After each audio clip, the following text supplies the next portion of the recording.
welcome to the Blackwater Cantina. And we are now 4 heads.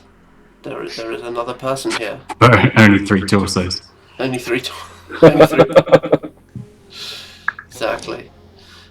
So we are welcoming Aaron to join us as well. That person who, if you've been watching all of the little nice little painting shots that have come up, he's been providing those for us. Yay! Yay! Hey. You want to tell us a little bit about yourself, Aaron, and your... I am Aaron. I'm 33. I've been hobbying since my 10th birthday when I bought some night goblins from some post office or somewhere.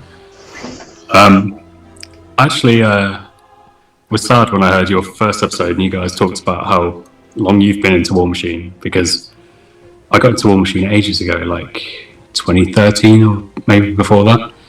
It was like the end of Mark II, going into Mark III, and I picked up Circle.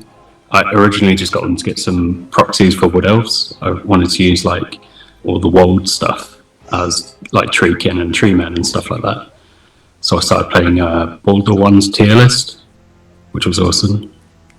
And I had no one to play with, like my usual gaming friend group. I tried Warmachine like 2 or 3 times, but none of them liked like the page 5 or whatever it is. I was going to say page 3, that's something else, isn't it? The sun. Page 3. But yeah, so I heard on your first episode that you guys are all playing locally to me for like 10 years or whatever, and I didn't know. I knew you guys, but I didn't know that you were playing Warmachine, which is very sad. I've missed out on loads of games. But yeah, I've got almost every army that isn't undead, I think. So I don't have Grimkin or Grix, but pretty much everything else. Like the polar opposite of me, anything that's not undead. Yeah. Is it undead? Yes. Get it. Done. Even with Dusk, I've got like just the Cadre of Ghost of Ios and none of the dead stuff. Yeah.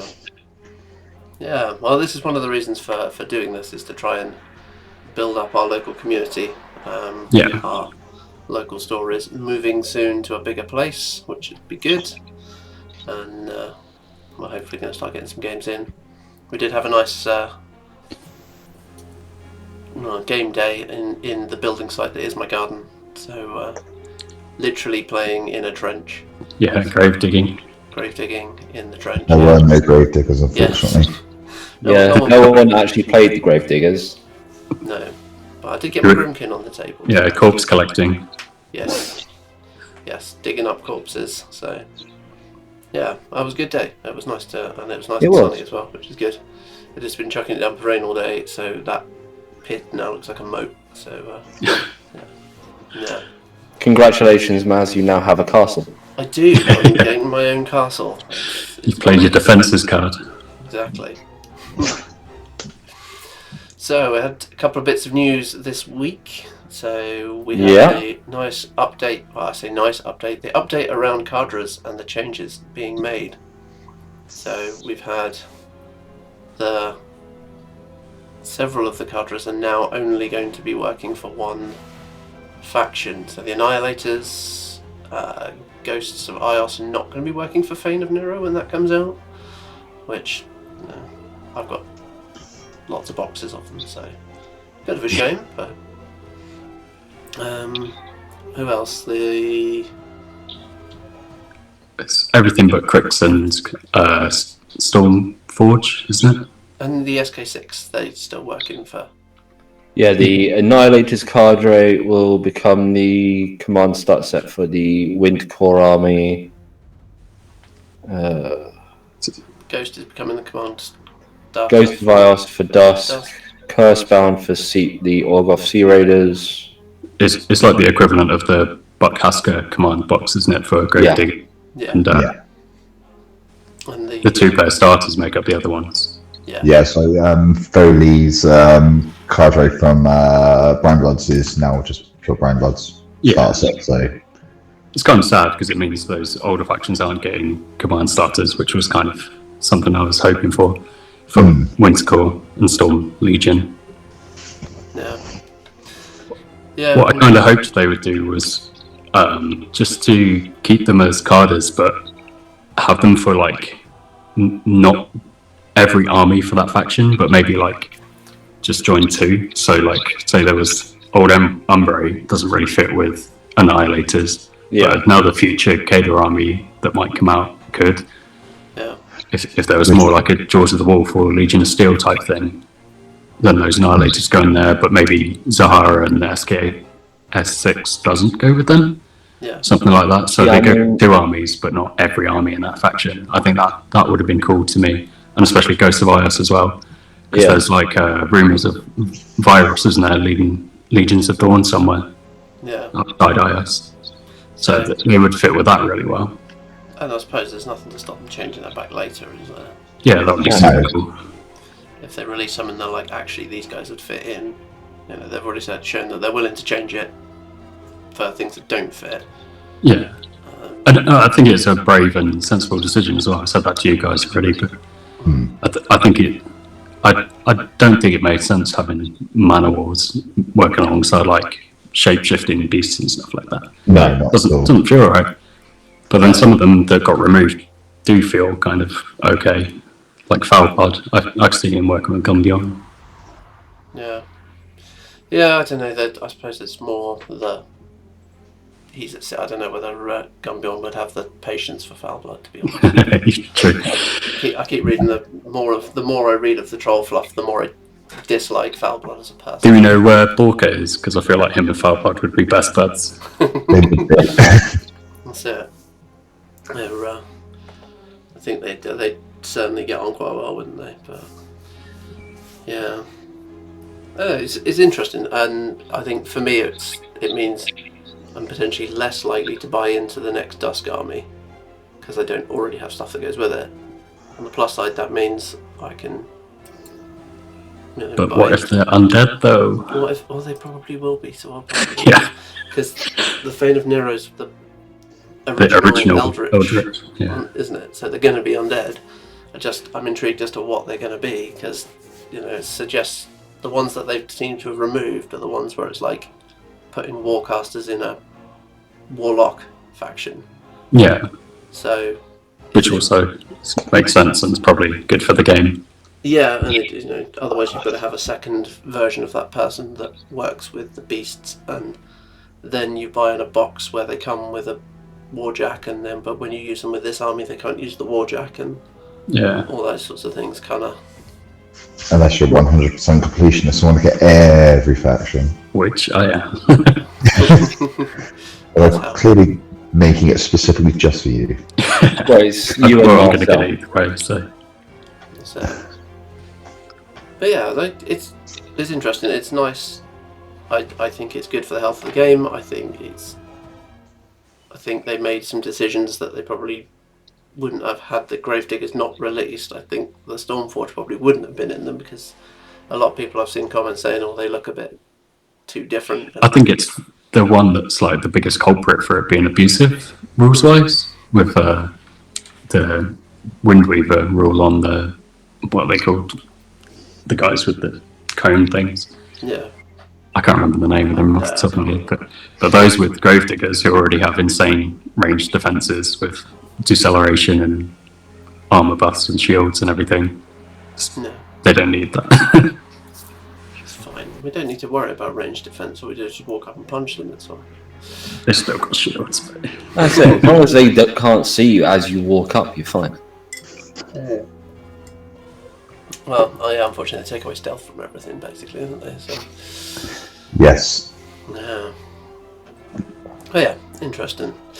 So, Old Umbrey released today. We had this whole plan where we were going to talk about Brine Bloods. And, we've had this plan for like 2 weeks, but stuff keeps getting released, and we're like, we got to talk about it. And then they were like, look at the Old Umbrey shiny things. I mean, so now we're going to talk about Old Umbrey shiny things. I did say before that Old Umbrey is one of the armies that has kind of gone, yes, I must have it. Well, I mean, yeah, the models they spoiled so far. The Chosen of the Witch are very, I'm going to say striking. They look very different to everything else. I think they look really cool, but they don't look like Warmachine models to me. They look kind of like high fantasy, more more than the steampunk or diesel punk or whatever Warmachine. Yeah, they kind of, to me, they're quite reminiscent of the Archons that they did in the last edition. Yeah, that's exactly the feel they have. Yeah, I mean they've got divine inspiration and things, so maybe when we find some fluff about them, they'll potentially will be Archons or something. I don't know. Yeah. Maybe the old witch was like, these Archons, these are a bit busted. Let's get someone. Well, as we know, the Grimkin did take a Menite Archon and go twisty. Oh look, this is mine now. Yeah, I'll have one of those. That's the only Archon model I ever actually bought. I do kind of want the primal Archon, the like Earth Beast thing, because I really like that. Yeah. But, yeah, It's one of the few models that work for Circle that I don't have. Yeah. But yeah, the only Archon I actually ever ended up buying was the Grimkin one, because I needed to have everything for my Grimkin. Of course you did. Which means I need to get Zacchaeus as well, because not only does he fit in with Old Umbrey, because they can use him, but he's also a really cool model, because who doesn't need a giant rabbit? That's it. I mean, we do like giant rabbits. Yeah. So yeah, the Chosen of the Witch, you got three different models. Yeah. Let's see, Dawn, Zenith, and Nightfall. All with a 1 after their name, so are we going to get more of these maybe? I mean, possibly. All characters have that technically, but Yeah.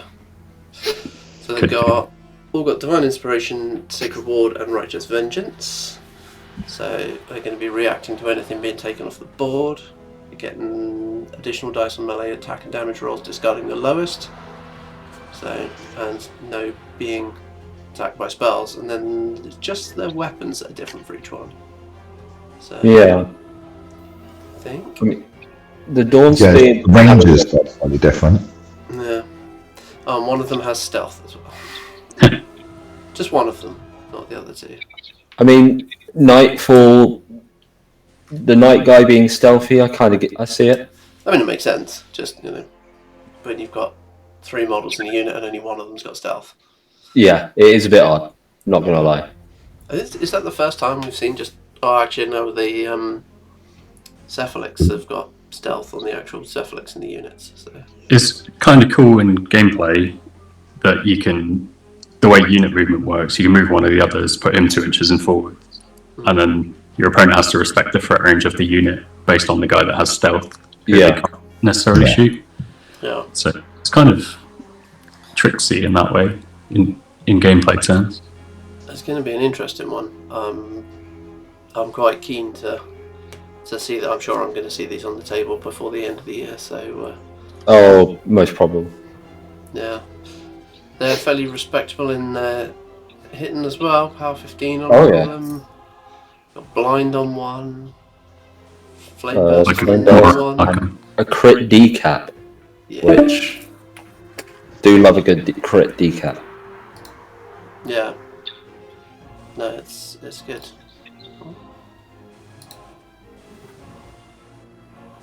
I've just reshuffled where everyone is, and it's just done something weird. That's annoying. I'm gonna have to cut a section out there. Because it's just literally a pop-up pinged up, and then it shrunk it down. Right, what were we saying? Critical decap.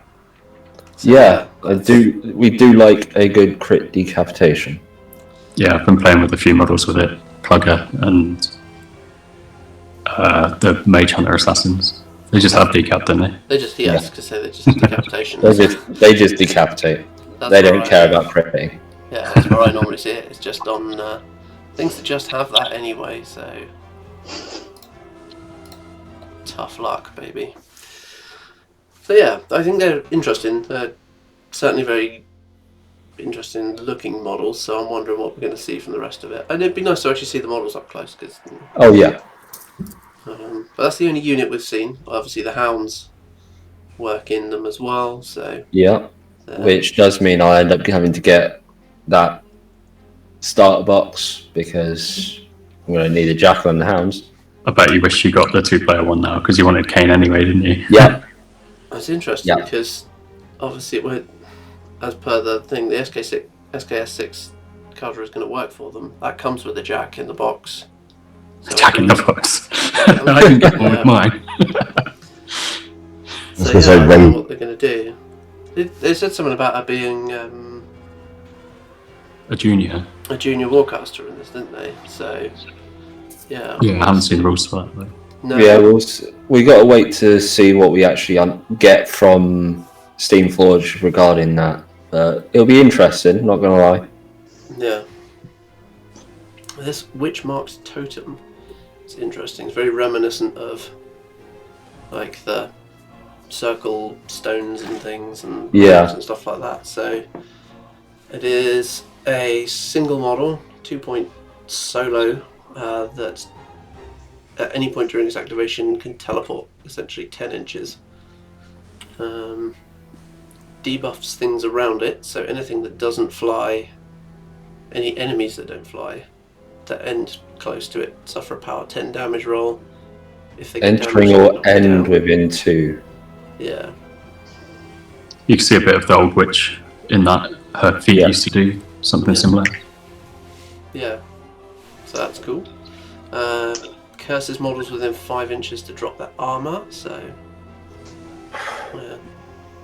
I don't know, getting that within I mean it's fairly squishy. It defense 5, armor 16. That would Automatically get be, in melee 'cause it's immobile. It's only got 5 hit points, so it's pretty easy to remove it from the table. to me, sending 2 of those up on like an assassination run or You've got to stash it somewhere.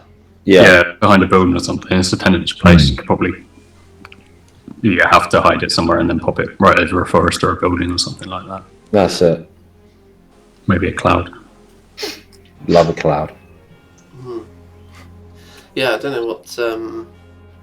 Usually Prowl. things like sort of have prowl or stealth or something to help Yeah. them. But Yeah, It's got advanced deployment, but no, defensive stuff really.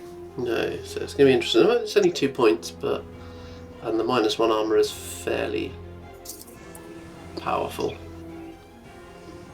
because it's just all enemy models in a bubble. So yeah, don't know. The model looks cool as well, though. I like the leather. Yeah. Oh, yeah. From what we can It see, does look- anyway. Looks kind of funky. We've got Veroni. Veroni. See, I really like the Veroni model just because more of its rules than anything else. Because like body snatcher and grave robbing, being at 10-inch range is ridiculous, especially for those people who like soul catching you to Mazz and. I mean, just so much soul catching, more body stealing, but Well, yeah, I mean, while you're playing Body Grimkin, snatching. absolutely. but yeah, and then you've got the grave secrets with it. If this model is in the leader's control range during this control phase, its leader can spend corpse tokens on this model to upkeep 1 spell for each token spent. So any of the spells that cast through it, being able to use corpse token to be able to upkeep the spell instead. That's it. Just being able to use its corpse markers or its corpse tokens to upkeep spells. Hey, I don't need to worry about upkeeps. I'm just using your bodies to do it. It's just a really nice way, because I noticed when me and Mazz played the game, he had a ton of corpse tokens on him, and Fairly didn't quickly, really do a great deal with him on Sunday. So when that was just with his Grimkin, so having that kind of ability to just keep using the tokens is quite handy. yeah, it uses them quite differently to the Grimkin. The Grave Ghoul spends them quite regularly, and Isaiah, but the actual Your Skin Skin and and Bones Moans doesn't really gets use them. them. It holds them. it wants to sit there with 3 because that gives it +3 armor and damage. So it just wants to sit there with them. Fair enough. But it just makes it nice for being able to do things with the casting of spells. And then you've got Ancient Shroud on it. When a damage roll against this model exceeds its armor, it suffers 1 damage point instead of the total number rolled. Yeah. So again, it's got really bloody good defense. So Yeah, I mean, that and it this can is remove D3 damage points by eating a corpse token as well. So. yeah, this is the first model I think we've seen this run that can just negate whatever damage you're doing and get. Yeah, I'm just taking the one. Yeah, it's the same as was it the book for Manoth? Book for Manoth. The Hermit as well, I think. The Hermit. Yeah, We do have Valus. She can do it for other models, right? yeah. Yeah, it's an interesting little support piece. And it's got I found one so it can give itself corpse tokens. Yeah. And can hand off those corpse tokens as well. So With Repo 5 as well. yeah, and speed that's 9. insane. It's kind of nice if you come up against Convergence or something where you never get corpses. Yeah, That I found one is when I started playing the Grimkin I was like, okay, everything that can use a corpse token. Suddenly it was like, hang on a minute, what if I don't get any? What? Yeah, they lost the card now, haven't they? You can't. You can still do it, but it's the same card that gives you it's either a Lucky corpse Penny now, soul isn't it? or a Fury or something Fury else. or a focus. Focus. It's to stop people doubling up essentially and going, right, I'll have the focus card and the soul token card, and then I get two Mike. focus. Yeah. What? So yeah, Okay. I think that Veroni is going to probably see quite a lot of play in anyone who's using. Oh, speed 9 as well is really good. Speed 9 is ridiculous. Just for contesting and stuff like that. If Yeah. you Yeah, throw it away. But it's going to last as well, isn't it? With the yeah, especially Oh yeah. real pain to deal with with snow. 31 damage. Yeah.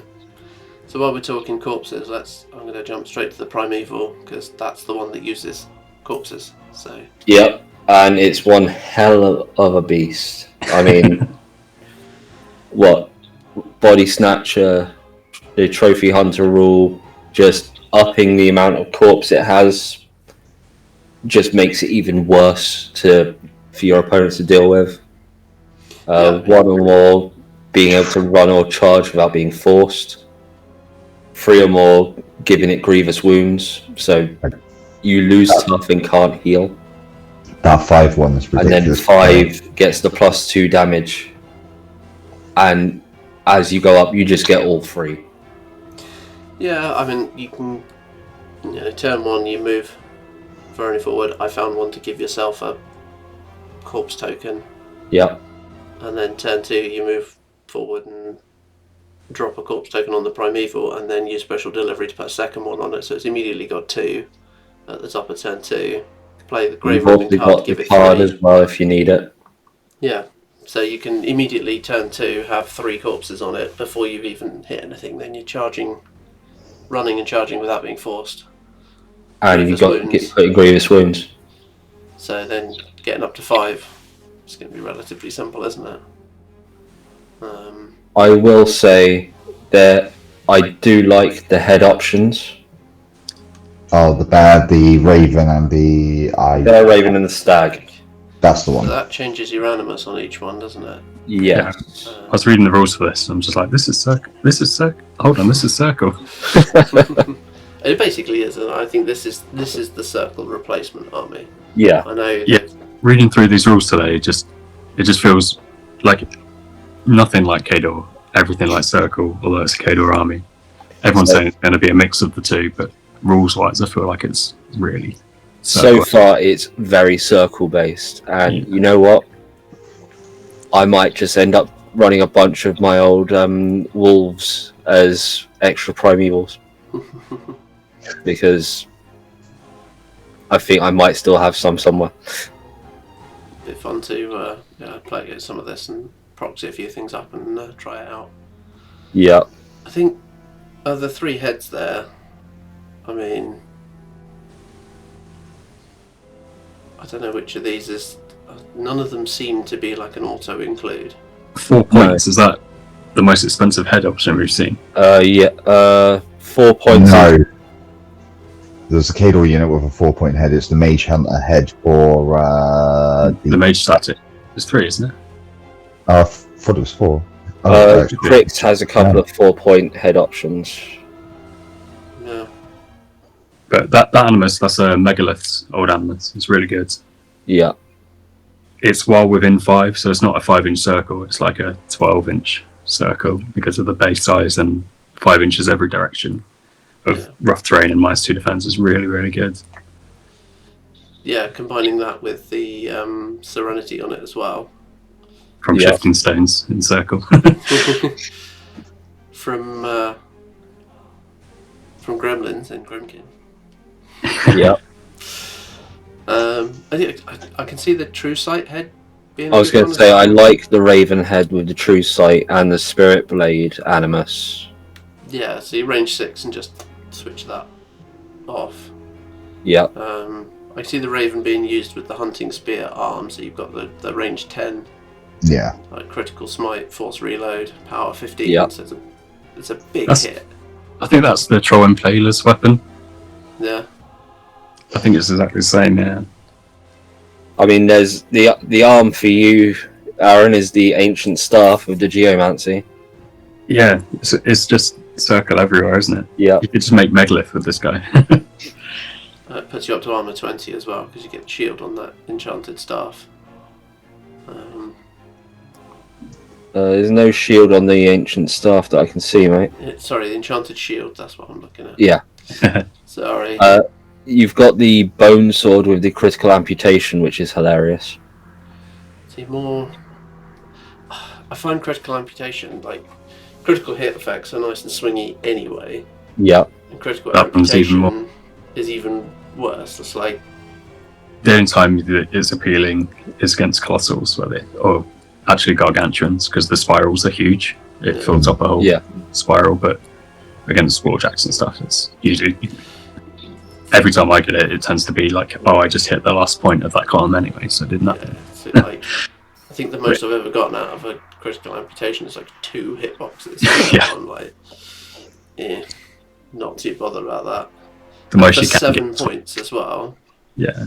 Like, I mean, It's power 18. the only one with decent power, so you probably will see it. Yeah. Yeah, power 18 is a big hit, but the power 15 hunting spear is still pretty respectable. Oh yeah. Yeah, I like that on the Storm Legion, the Javelin. It's power 15, but you get a melee attack and a ranged attack. And you get a forced reload on it as well for the launched. Yeah, it's pretty good that he can be a ranged threat and then hold his own as well in melee. Yeah. So we've got an enchanted claw, enchanted shield, and the runed skull. Yeah, so the claw, magical, blessed, and open fist, and power 16. Yep. Which, if you've got 5 corpses, is then power 18. That's something I've really been missing trying to write Gravediggers lists. I don't know how to build Valiants because all of the left arms are power 14. So it makes it really hard to put a good gun on the right arm. Yeah. Because if someone engages you, you're just not getting any value. Whereas with the Great Bears and Direwolves, you have a good weapon on the left arm for melee. So you can still get those good guns. And that's the same with this. I like seeing that weapon with a decent power on the left arm. Yeah. And it's blessed as well. So blessed, often his equivalent power 18 or something.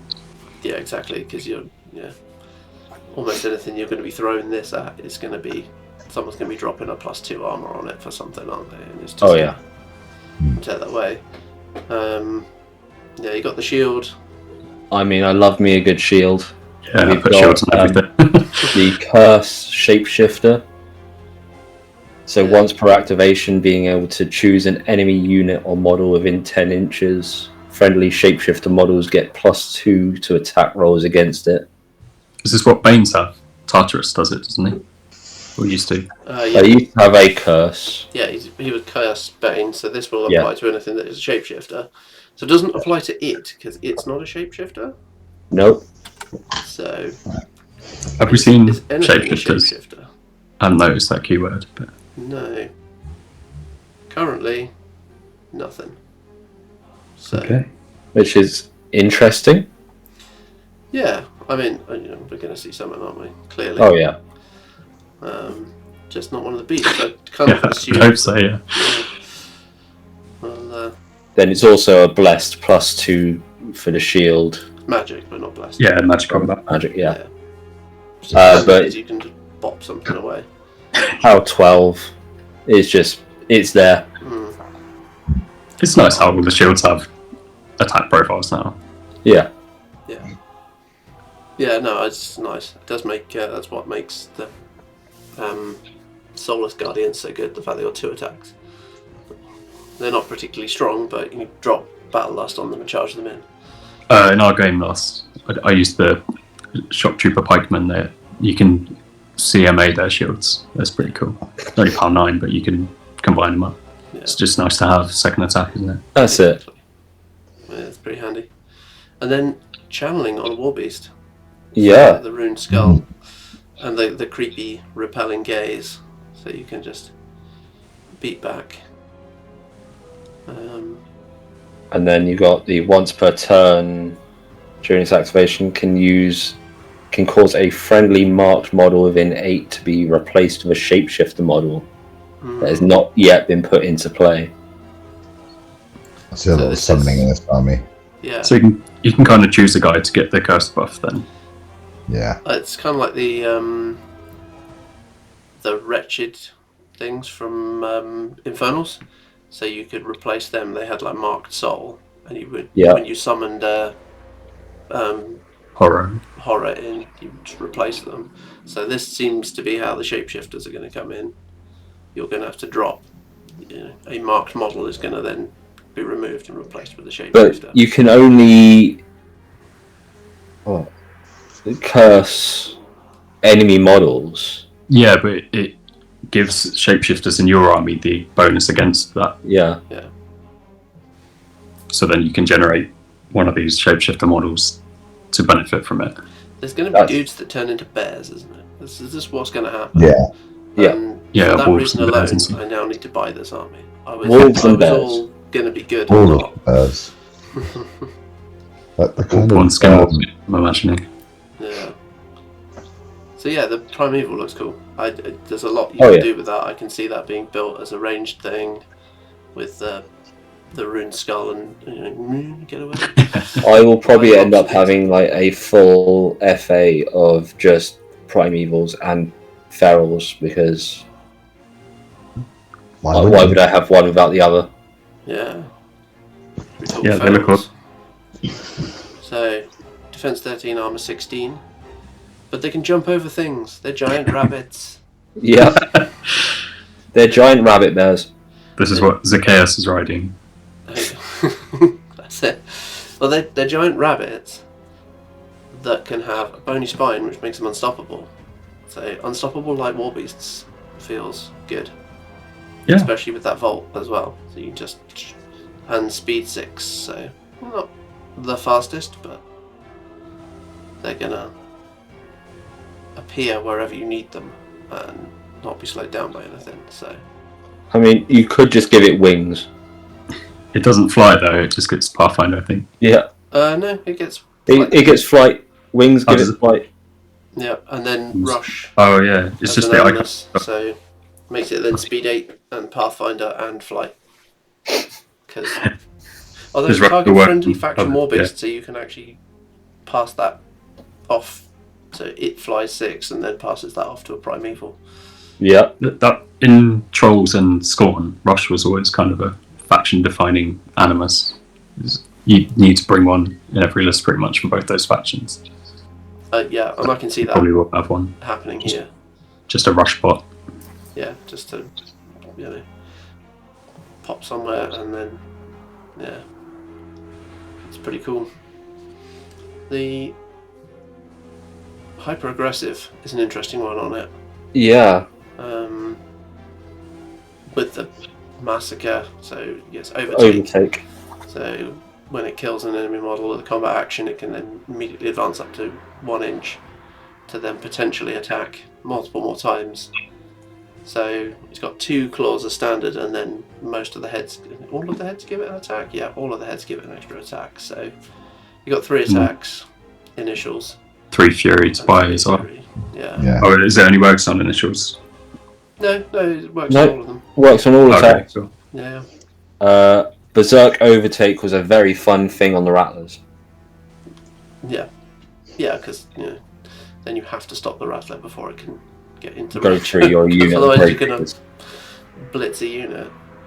So I can see that coming in. The attacks aren't massive, but it's enough to clear out infantry. So you got what, power 11s, and then the strongest You got heads a are power 14. Is it 15? The one that gives it berserk is power 15 on the head. Yeah, power 15. That's pretty strong for a light. Yeah. Yeah, so having the Razorback head with the main... I mean, that's not cheap, like Warbeast particularly, is it? No. No, you might Caps out at 10, that's not bad for a light. Yeah, to be fair, it's only 8 points for that. Yeah. So that's not bad. Considering you can... Berserk and Overtake. Yeah. Well, you can full advance your 6. Yeah. Bounce in 5. You've got range 1, so you've got 12-inch threat on it, and then Berserk and Overtake. Yeah. So yeah, I feel like this ties in really nicely with the leader of this so far, Odin, the Apostle of the Witch, because he has a special rule called Bird's Eye, which basically means any model that's within range of his control range. He has control range of 16 at the moment. I don't know if it's to change or not, but he has a control range of 16. And that rule's so good. Ignore cloud effects, terrain, and all sorts. So all of those wonderful things you just said about it, it just goes, cool, these are now unstoppable, deal with them. I mean, having that on Virus when I was playing my rep was... I played Madison Calder, Virus, and Una, and I feel like there's one more that I'm missing. But I've played so many Bird's Eye casters, and that's so good, that ability. Yeah. Yeah, it's interesting. So yeah, Bowden's obviously is the guy that's already had 2 models. It's the one that a lot of people have. So yeah, your Arcane 8, so range 16, or control range 16, he's got Bird's Eye. He's got that teleport from the Crow, so he's got a range 8. If he hits, he can immediately move from base to base, at which point then he hits you with a stick. Which does always remind me of... Lord of the Feast. Yeah, that's... That's exactly how the same thing, isn't it? Yeah, that would because he teleported in, then hit you with a sword. Yeah, it's literally the same rule. Yeah. This is a raven, this one's a crow, so it's a slight downgrade. Yeah. Only a size difference, really. It's literally exactly the same, though. Yeah. And then, he comes into spells. He's only power 10, but he's got Life Trader, so he can be hidden with... It's more set, some more Varna. Yeah. He's pretty good. His feat's an interesting one. Yeah, it's I was just reading now. Definitely a read.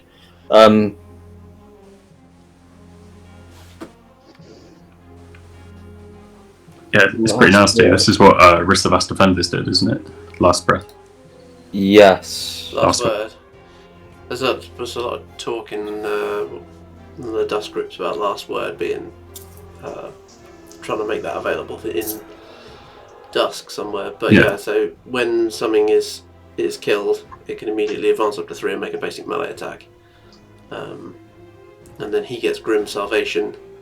So if he's directly hit by a basic attack made by an enemy model, choose a friendly non-incorporeal warrior model within 3 inches of him to be directly hit instead. So we basically sack pawn those hits off. This is what Madrak 2 had, I think.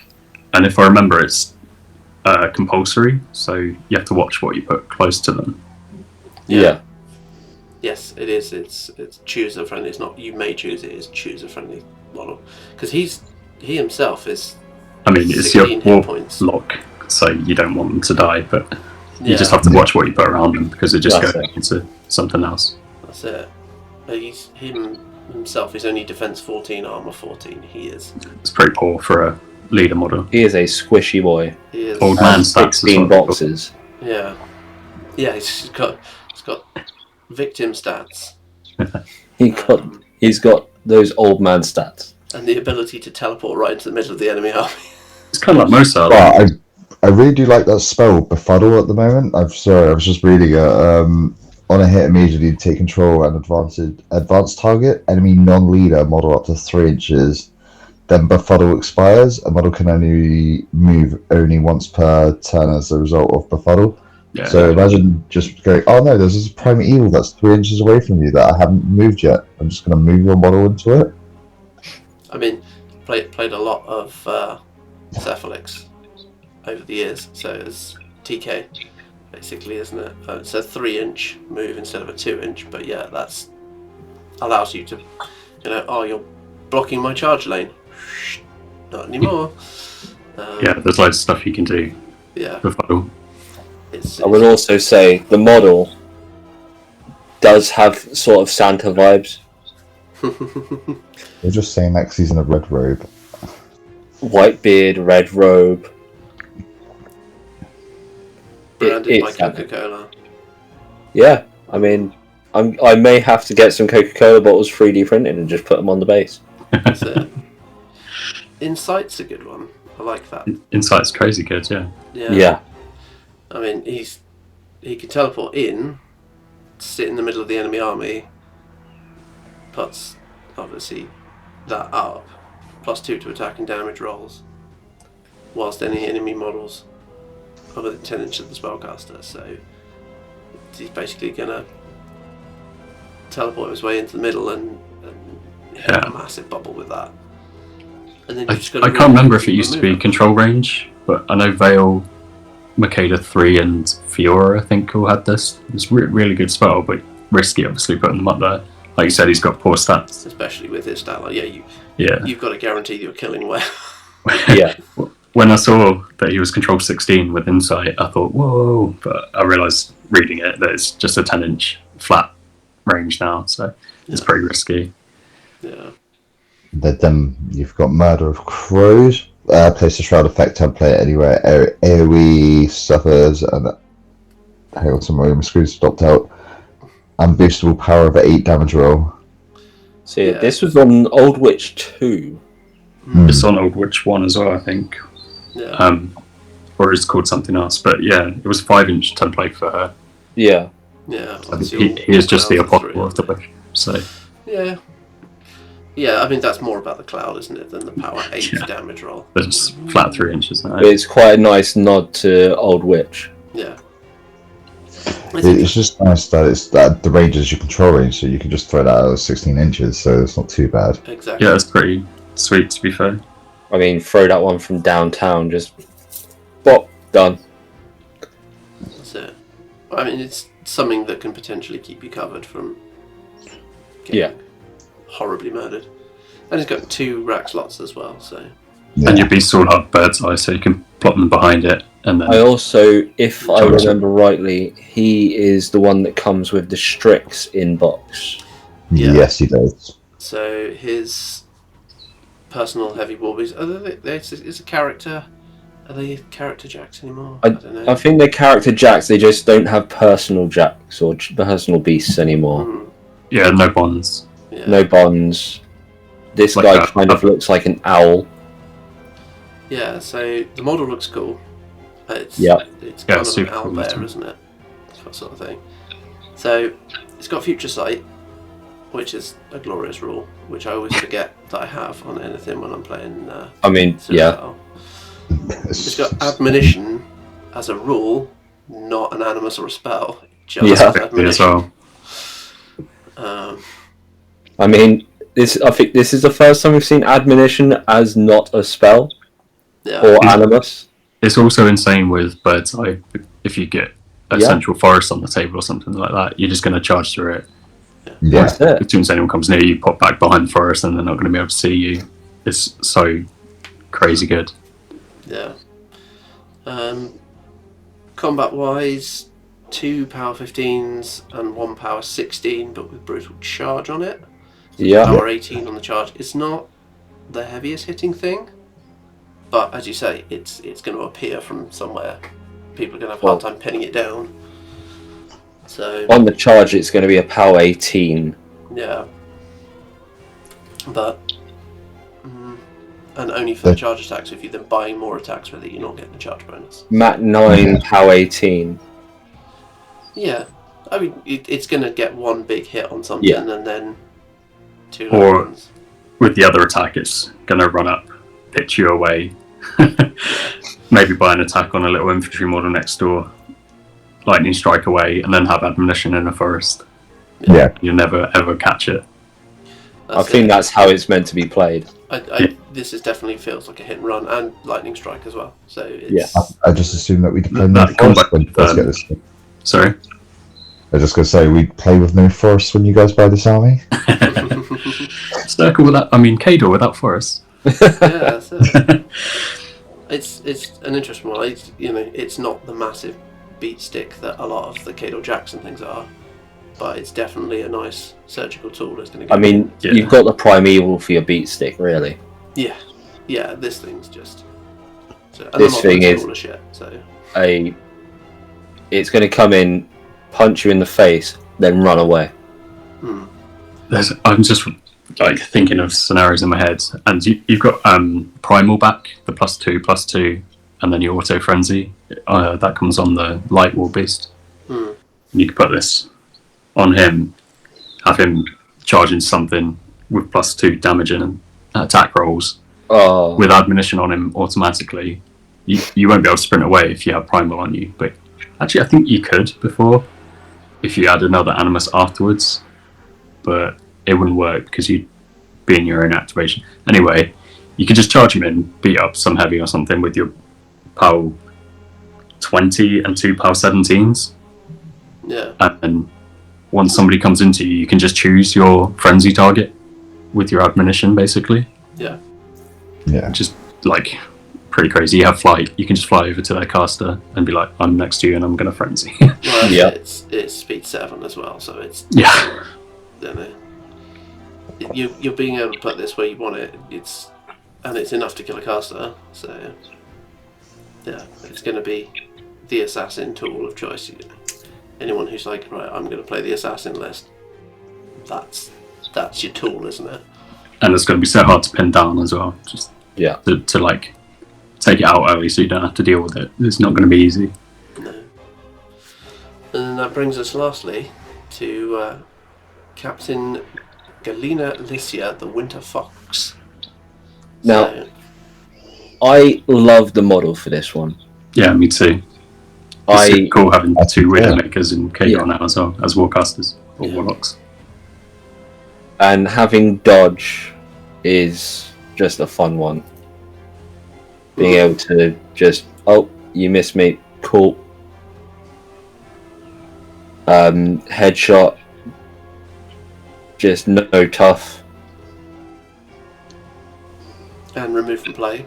Yeah, tough and remove from play is good. Prey, I've not played with Prey very much. Have we seen that on a Warcaster before? I don't think so. No. Maybe one of the circle ones. Crazy. Yeah. But Prey on a Warcaster is pretty nice. And resourceful, all the upkeeps all the time. All the upkeeps all the time. Why not? And defense 16 as well. So, and speed 7 to go with that dodge and unstoppable. Yeah, there's a lot. Boris wishes that he had unstoppable because if you engage, I wish with anything, unstoppable. He hates being engaged. He does. But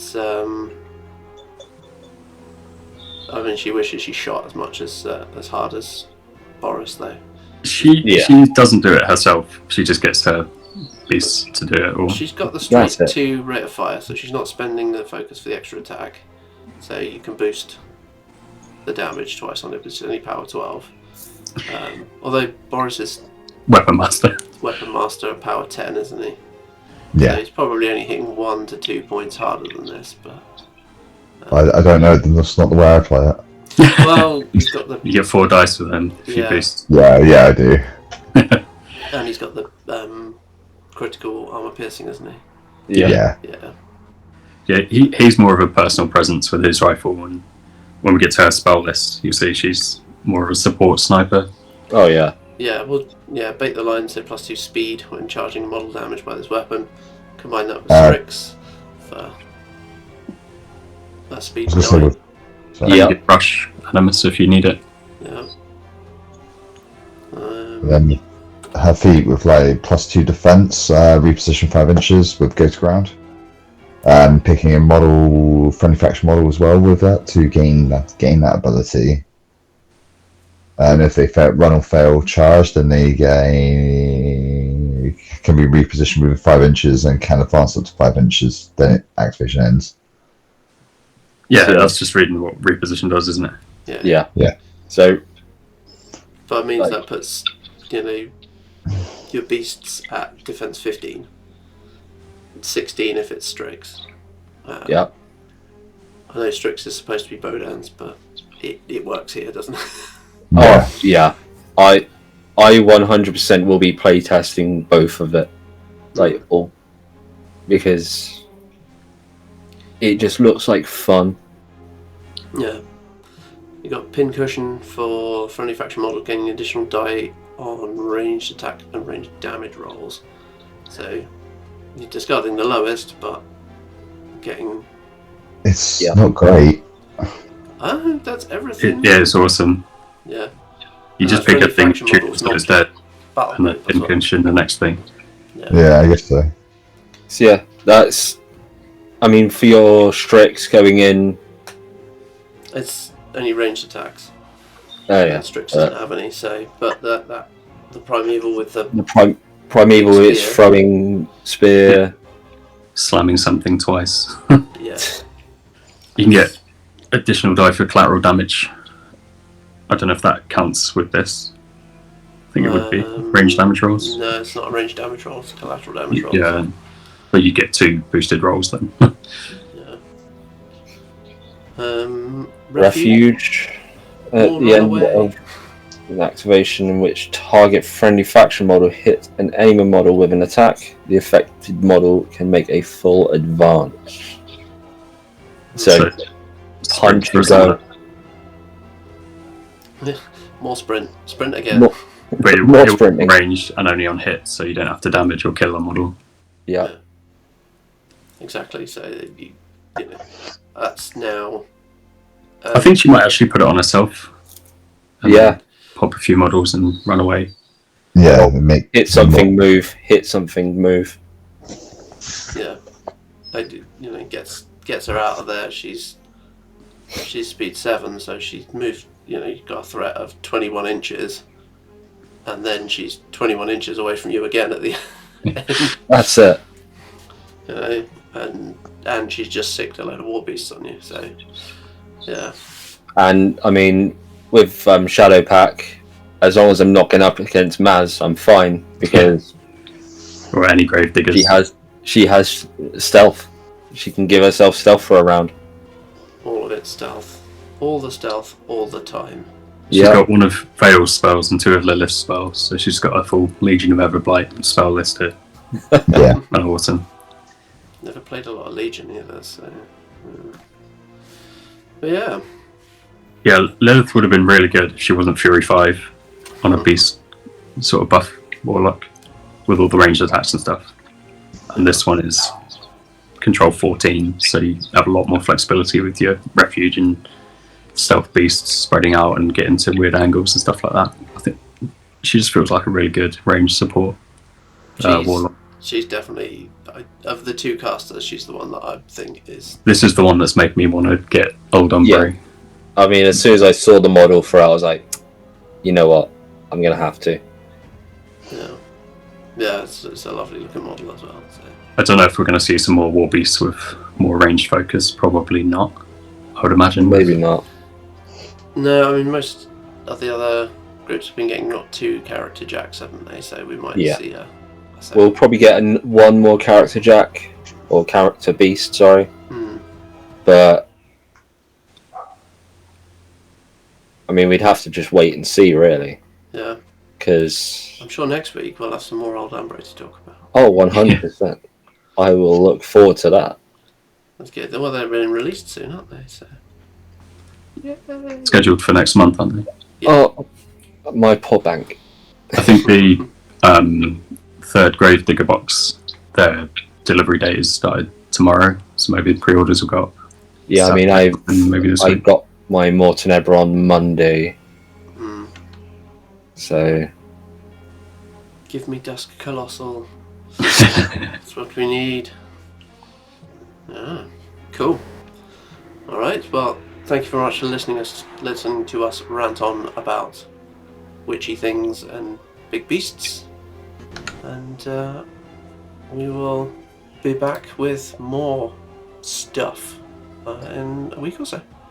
yeah, all the stuff and things. Brian Bloods maybe, or more Umbrey probably. Probably more Umbrey. It depends on if they drop more Umbrey stuff. Otherwise, I'll talk the week after next. Just keep pushing that Brian Blood conversation down the line, won't we? That's it. Yeah. Robin, we love you, but we're just going to keep pushing it until we find something. Well, hopefully I can get Chum finished by then, but who knows? You just have all the time in the world to do it now. Awesome. I really don't. Work's picking up at the moment. Alright guys, thanks very much. See you later. Who knows?